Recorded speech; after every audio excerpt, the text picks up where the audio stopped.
Perkenalkan, nama saya Garda Putra BCK dengan ujung NIM 8065. Jadi di sini saya akan mengapresiasi puisi yang berjudul Aku karya Chairil Anwar, yaitu puisi dari Chairil Anwar ini menggunakan diksi yang kuat, tegas, dan penuh makna di setiap bait puisinya. Contohnya itu pada lirik Aku ingin menjadi binatang jalang dan biarkan peluru menembus kulitku. Ini menciptakan imaji yang tajam dan menggugah. Ini menunjukkan keberanian penyair untuk menantang tantangan sosial bahkan kematian. Terus yang kedua yaitu eh, puisi ini merupakan simbol perlawanan terhadap penindasan dan kangkangan yang membelenggu individu. Gaya individualistik, Chairil Anwar ini menyuarakan kebebasan berpikir dan kehidupan.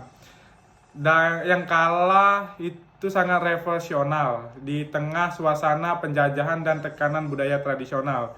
Selain itu juga puisi Aku karya Chairil Anwar ini perasaan yang marah, frustasi, dan semangat untuk terus hidup semangat terasa. Jadi pembaca ini seolah dibawa dalam gelombang emosi yang intens dan menjadikan puisi ini bukan hanya rangkaian kata tapi juga jeritan batin penyair yang otentik dan menyentuh. Terus yang keempat yaitu puisi Chairil Anwar ini sebagai bagian dari Angkatan 45 yang menyumbang suara generasi muda Indonesia yang gelisah dan ingin merdeka, bukan hanya secara politik tetapi juga secara batin dan ekspresi. Jadi puisi ini menjadi warisan budaya yang tak lekang oleh waktu. Menurut saya dari puisi Chairil Anwar ini nadanya itu terlalu suram dan penuh kemarahan. Jadi puisi ini cenderung sangat gelap dan penuh amarah sehingga bagi sebagian pembaca itu bisa terasa menekan atau sulit dipahami bila tanpa konteks. Jadi sebaiknya itu penyampaiannya atau pembelajaran puisi ini disertai penjelasan tentang latar belakang psikologis dan sosial Chairil. Terus selain itu juga, meski kuat secara personal, puisi ini hampir tidak menunjukkan harapan terhadap masyarakat. Saran untuk saya itu mencoba menyeimbangkan makna personal puisi ini dengan konteks kolektif, bahwa teriakan aku di sini mewakilkan aku lain yang merasa terpinggirkan. Selain itu juga ambiguitas makna.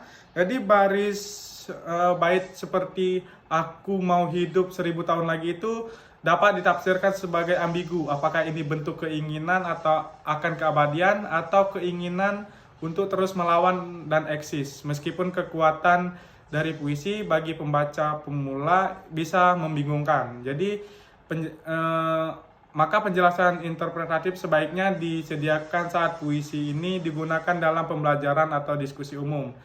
Terus yang terakhir itu puisi Chairil Anwar ini dikenal dengan gaya bahasanya yang tidak baku dan sering tidak sesuai dengan norma tata bahasa pada zamannya. Ini bisa menjadi kekuatan sekaligus hambatan. Oleh karena itu penting bagi pembaca untuk memahami bahwa gaya bahasa tersebut adalah bentuk eksperimen estetika, bukan keliruan semata. Jadi kesimpulannya, puisi Aku karya Chairil Anwar ini merupakan salah satu karya sastra modern Indonesia yang sangat kuat secara emosional dan penuh semangat secara individualisme. Jadi gaya bahasanya lugas namun syarat makna. Ini mencerminkan sikap pemberontakan dan kebebasan sang penyair terhadap norma dan tekanan sosial. Imaji seperti binatang jalang dan peluru menembus kulitku itu menggambarkan keberanian dan keteguhan hati untuk melawan penderitaan. Selain itu baris terakhir yaitu aku hidup 1000 tahun lagi itu menjadi penegasan yang semangat eksistensial dan keinginan untuk abadi melalui karya. Jadi walaupun puisi ini sangat kuat dalam ekspresi perasaan, beberapa pembaca mungkin akan merasa bahwa sikap yang ditampilkan terlalu individualistik dan cenderung mengabaikan perbedaan orang lain. seperti pada lirik, tak seorang akan merayu, tidak juga kau. Hal ini menjadi celah untuk membuka diskusi mengenai makna kebebasan dan tanggung jawab sosial dalam karya sastra. Jadi saran untuk saya itu, untuk pembacaan pengajaran puisi ini sebaiknya diberikan konteks sejarah atau psikologis sepenyair agar pemahaman terhadap puisi menjadi lebih utuh dan tidak disalahartikan sebagai bentuk egoisme belaka. Itu saja dari saya, terima kasih.